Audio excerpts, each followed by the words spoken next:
Tinagurian ngang The Miracle ang malunggay dahil nasa napakaraming benepisyo na pwede natin makuha hindi lamang sa bunga kundi sa dahon din. Ang malunggay ay maaari niyong ihalo sa mga paborito niyong pagkain at ang dahon nito ay pwede niyong ilaga at gawing tsaa. Mainam ito sa mga nagpapa-breastfeed na nanay dahil maraming nutrients ang pwedeng makuha ng sanggol. Heto ang mga benepisyo ng malunggay. Ang dahon ng malunggay ay punong-puno ng calcium at iron.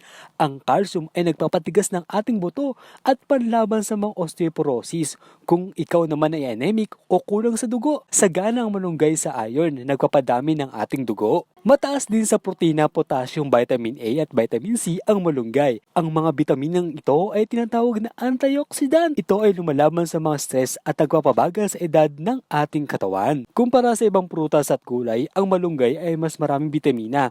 Super gulay ang tawag dito. Kaya naman magtanim ka na.